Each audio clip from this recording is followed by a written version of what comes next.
Welcome to Answers in 2nd Esdras, produced by The God Culture. As we continue to go deeper into the end times, we have arrived at the best part. Messiah, the Lion of Yehudah, now appears, and let's see what he does and what he says. Wow.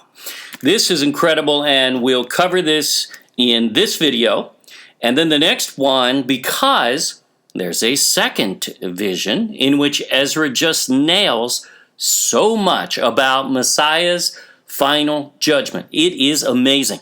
Written 400 years before he was born in the flesh. And yes, we will be producing a video on that, but read the introduction and we have already covered that. There. It's free. Download the ebook at 2esdras.org. So far, we have fully identified all three heads of the Eagle Empire. If you haven't seen that, really go back and watch this from the beginning because it's going to blow you away at how uncanny the likeness is that you can really identify all three of these final ruling empires.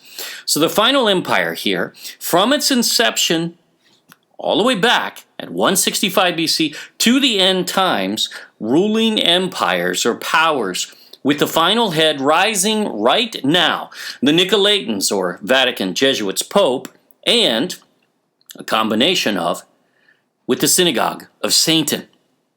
Modern Israel or Zionism, the hierarchy, those at the top of Judaism, essentially, Rabbinic Judaism. Not your average Jew nor Catholic. They are victims just as the rest of us. This is the construct of the last ruling empire installing its preferred communist system. It created, no Chinaman nor Russian conceived communism. That didn't happen. It is from the son of a rabbi of Ashkenaz, from Gomer, from Japheth in the Russian steppes in origin. The allies and soldiers of Gog of Magog in this age. Wow. It is being installed right now around the world, and it is already international, and already taking its authority of nations over presidents, over congresses and senates, over most all national powers before our eyes. And even their constitutions are being trampled. However, as negative as all that seems, remember, Messiah consoled us all in Matthew 24 when he told us, don't worry. These things must happen. However, now we get to the end, their end, and our new beginning. A world without empire, without evil, without Satan for 1,000 years, and then he's loosed for a short time, only to fail, and then there will be no more Satan, period. This is a wonderful story, and yes, all these things must happen. They will defile the earth in every way they possibly can, but they're nothing, because Yahushua will restore it. Now, the story begins. Open your book to 2nd Esdras chapter 11, starting in verse 36. A lion roused from the forest. Then I heard a voice which said unto me, Look before you and consider the thing that you see.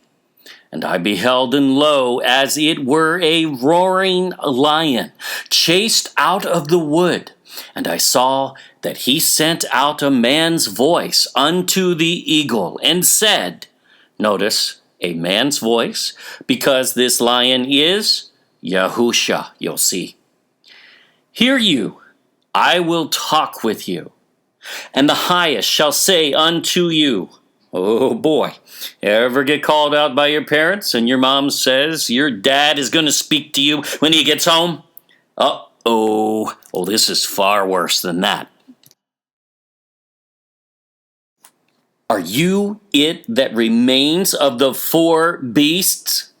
Now, Yahushua affirms this is the fourth beast of Daniel, just as Ezra said it was.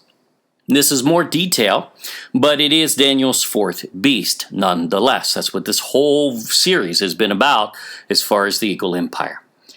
Whom I made to reign in my world. Notice whose world this is? No, it's not Satan's. That is a lie. No pulpit should ever be saying that. Yes, he's the God of this world. He doesn't have dominion over it. That still belongs to man, and Messiah takes that. That the end of their times might come through them. See, Messiah said these things must happen. Yes, he and the Father are allowing this because all things work out for the good for those who love him. And that is the ultimate end here. Verse 40. And the fourth came and overcame all the beasts that were past, and had power over the world with great fearfulness, and over the whole compass of the earth with much wicked oppression. And so long time dwelt he among or upon the earth with deceit, thousands of years of deceit, as we showed you in Daniel's 2300 days, in fact. They started with defiling, with profanity from the beginning, basically. He identifies their beginning of the final head at 165 BC, the so-called Hasmonean revolt. No, it wasn't. Go back and watch.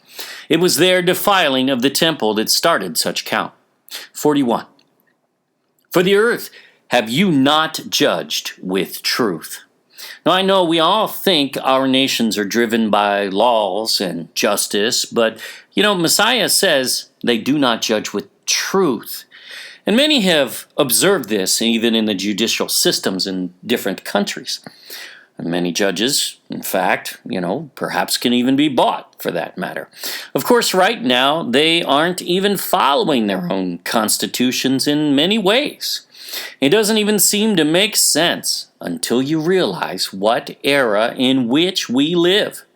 Yes, we found in the previous video that we have about a century left, and you'll have to watch that until Messiah returns, but we better all deepen our relationship with Yahushua now, not later, not in 10 years, not in 20 years, not in 50 years, now, because this final head, the beast government system, which he will rule from, is already taking power right now.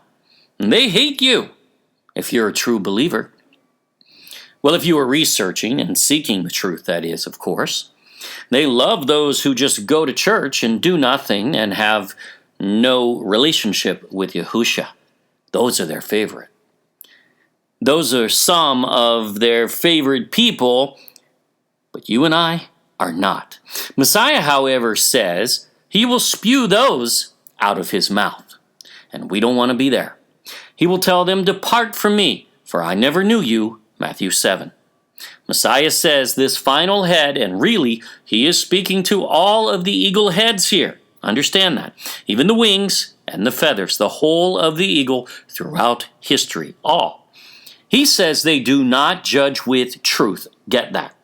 Or in other words, he just called them all liars. For you have afflicted the meek. Those who will inherit the earth, in fact, according to Messiah. Yeah, eagle, you are the opposite. You have hurt the peaceable. Now, what do you think these militaries have done? They call it collateral damage. Yahushua hates it. They call it spreading democracy. No, you are not. What you are spreading, he will judge you for. You have loved liars and destroyed the dwellings of them that brought forth fruit. Modern bombing certainly fits that too, and have cast down the walls of such, as did you no harm. He has always hated the shedding of innocent blood, yet governments do it all the time. They are not justified in one single such death, and here is his judgment coming. They will face him, and they will reap their reward. Whether any tribunal ever got to them or not, doesn't matter. They will be judged in the end. Therefore is your wrongful dealing come up unto the highest, and your pride unto the mighty. Pride indeed. Just heard a president's speech the other day, full of pride, and even basically saying, God's just absent, is basically what he was saying. Well, no, he's not. He's watching everything that you do, and you better be careful there. 44. The highest also has looked upon the proud times, and behold, they are ended. Done. You are done, eagle. And his abominations are fulfilled. He's done. And here we go. And therefore appear no more, you eagle, nor your horrible wings, nor your wicked feathers, nor your malicious heads, nor your hurtful claws, nor all your vain body. Wow. That all the earth may be refreshed. Imagine, eagle, you are so filthy. The earth is refreshed when you're gone. You're disgusting when you think about it. And may return, being delivered from your violence, and that she may hope for the judgment and mercy of him that made her. Yahuwah and Yahusha made the heavens and the earth, and they are going to take it back now. And you, eagle, you are nothing.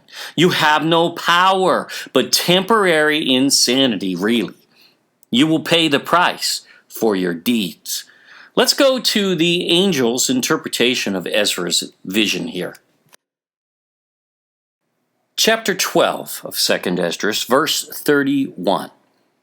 And the lion whom you saw rising up out of the wood and roaring, and speaking to the eagle and rebuking her for her unrighteousness with all the words which you have heard. This is the anointed, which the highest has kept for them. Yes, that's Yahusha. And for their wickedness unto the end. He shall reprove them, and shall upbraid them with their cruelty. For he shall set them before him alive in judgment. And we're going to see how he finishes them off in the next video. And shall rebuke them and correct them. By the way, if you don't know what rebuke is, and if that bothers you, which we employ often, well, you're not following the biblical definition of love. Because love without rebuke is not love at all. For you hate those whom you will not rebuke. Think about that. You aren't honoring them and holding them back, and holding back your rebuke. You hate them. That's the way it actually works. This is why you will see rebuke regularly employed on this channel, and we always will. So don't ask us otherwise. Messiah always did. He didn't turn the other cheek when it came to rebuke. Everyone's misreading that if that's what they think he said.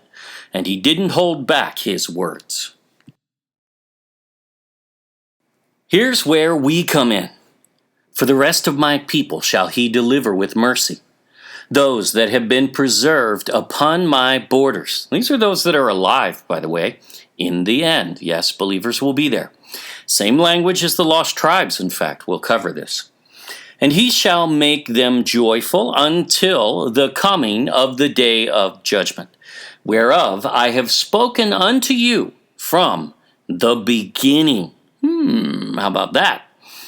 This is the dream that you saw, and these are the interpretations. You only have been meet to know this secret of the highest. Again, this means this is before John the Revelator, or Ezra wouldn't be the only one to know it if he saw it later. So, and this was centuries later that John the Revelator came and wrote. So, let's read a couple more verses, though, because the rest of this is very revealing and very interesting. Therefore, write all these things that you have seen in a book and hide them. Now, why would Ezra do that? Messiah addressed it as casting one's pearls before the swine. We see it every day on this channel. You know, those who comment, I read the last slide of your 3-video series, and, well, You don't prove anything. Really? Yeah, let's not pretend those are able to even think, because that's ridiculous. Oh, I watched part 1, or a portion of it, of Solomon's Gold series, and I know you didn't prove the Philippines is Ophir. Right. Think much? No one has disproven that series, nor will they. Its findings are far too solid. They're here to agitate, that's all, and we mute them. Do you wonder why? Well, it's our channel, our rules, and we will continue to keep our stream clean. We really don't care who likes that and who does not. So what is Ezra to do then? Keep reading. And teach them to the wise of the people, whose hearts you know may comprehend, and keep these secrets. If you are here on this channel, you are among the wise, seeking the truth in many cases, unless you're here to agitate, of course.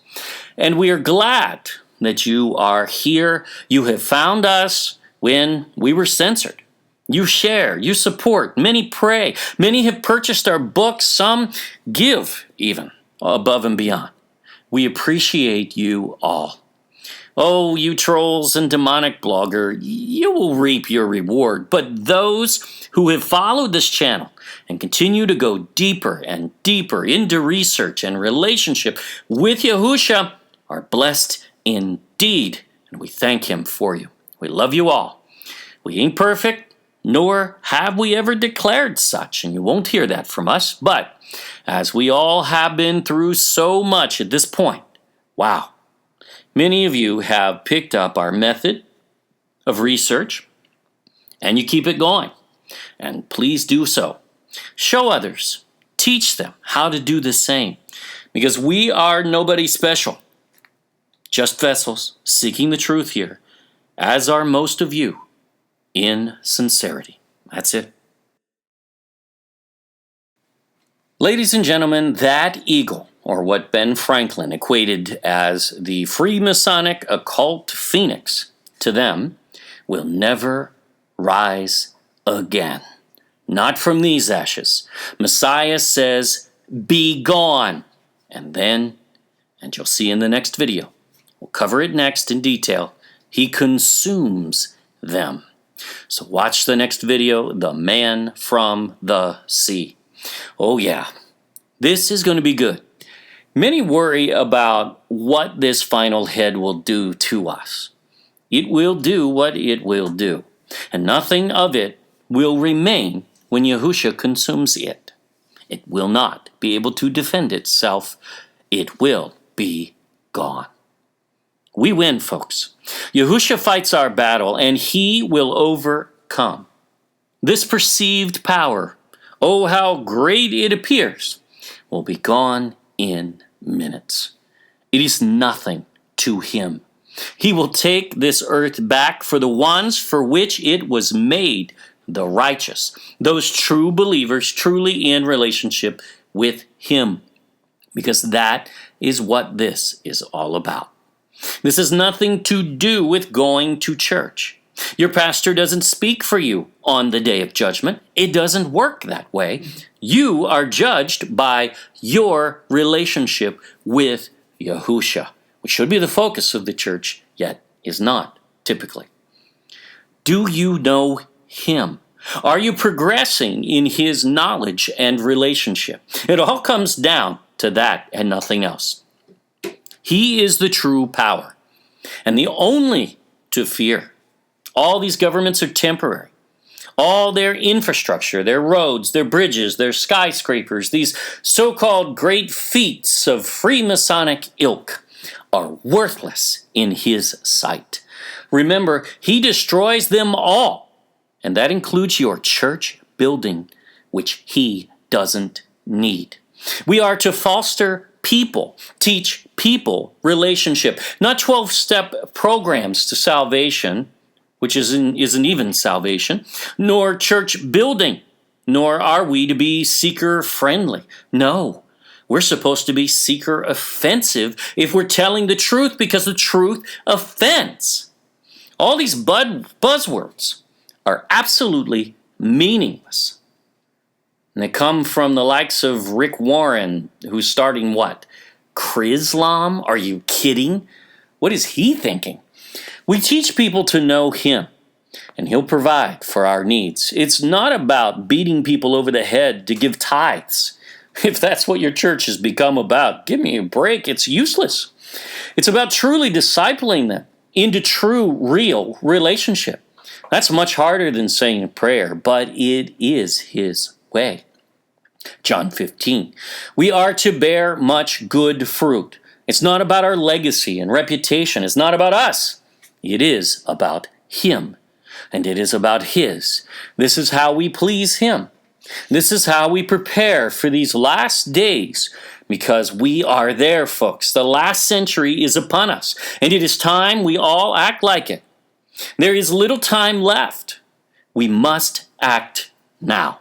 You got this. You can do this. We all can, and many watching this will.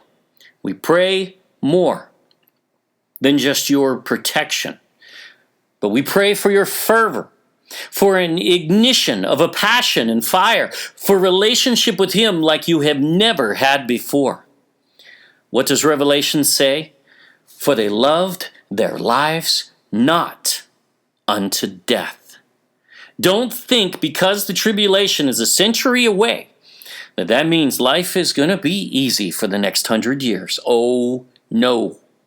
This government, the last eagle head, is already rising, and it has a history, bona fide, well documented, of persecuting, hunting, imprisoning, agitating, and even killing people like us who seek the truth and a true relationship with him. They have returned to power, but this time on a far greater scale. Nothing to fear. He is still bigger indeed. But those, and we've seen some such comments who think that means, well, you could just pass this responsibility on to the next generation. One guy said, and I'm sure it was a troll, I'm just going to go smoke some pot. Whatever, man. That's pretty stupid. Let's just be honest. And very irresponsible. I'm just going to say, because we love you, shame on you. Grow up and stop thinking like a child. We are responsible to prepare the next generation and the one after, who will live through the worst evil in all of history. But that evil is already upon us. Don't kid yourself. It's here now. It will not wait. It will worsen over time. And we are already seeing this now. Things are going to blow your mind. That will happen even in our era in an evil way. But remember, this is the most exciting time to be alive, because this is only half of the story. He is pouring out his Spirit on all flesh, all who will accept him. This time begins now as well. May it begin for you, my friends. We hope everyone received at least a nugget of truth from this restored knowledge, from this edition of Answers in 2nd Esdras. We have over 300 videos on this channel, many just as profound, with some 50 or so in Tagalog for Filipinos. Don't forget to like and subscribe and click the bell for notifications of new uploads. Join our email list, as YouTube, they do just forget to notify often. And we will notify you ourselves at thegodculture.com. Just fill in the pop-up. And friend us on Facebook at thegodculture _original. We now have 4 books published internationally, being read in over 80 countries, with a 5th days away from release. Rest, the 400-plus page case for the Sabbath. Just go to ophirinstitute.com for all the links for your area. Yah bless to everyone.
In 400 BC, the prophet Ezra predicted, "For my son Yahushua shall be revealed with those that be with him, and they that remain shall rejoice within 400 years." Essentially, 0 BC, the era Messiah was born, and by his very name, in exactness. "After these years shall my son Messiah die, and all men that have life." The origin of John 3:16. "And the time shall be when these things shall come to pass, and the signs shall happen which I showed you before. And then shall my Son be declared, whom you saw as a man ascending." Even the end times are defined long before the book of Revelation. The Son of Elohim being confessed in the world. After 7 days, the world will be raised up. Mass resurrection of those who are asleep. The judgment seat. Evil will disappear. The Lion of Yehudah will consume the final empire, consuming his enemies with fire from his mouth. The lost tribes return. Every eye shall see him, handing out crowns and giving palms. The road to salvation is a narrow gate. Few are saved. The Garden of Eden and the Tree of Life are opened in the end. He is not willing that any should perish. The signs of the end times and origin of Matthew 24 in part. These are just some of the many prophecies in the book of 2nd Esdras, long before the book of Revelation was conceived. 2nd Esdras, written before John's revelation. This is the interpretation of the dream which you saw, and whereby you only are here lightened. For you have forsaken your own way, and applied your diligence unto my law, and sought it. That's Yahuwah speaking to the prophet Ezra. 2nd Esdras is dated at least 1st century BC, as it is used to interpret Habakkuk and blessing of the prince of the congregation, who is Messiah.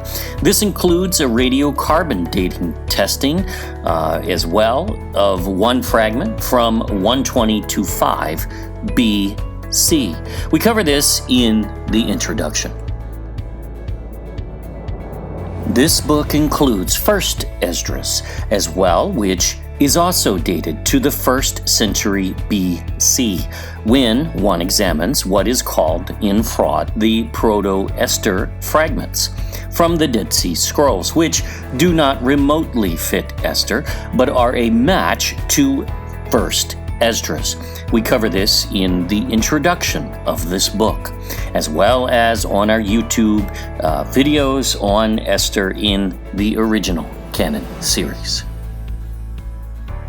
2nd Esdras was quoted by Messiah according to the original authorized 1611 King James Version.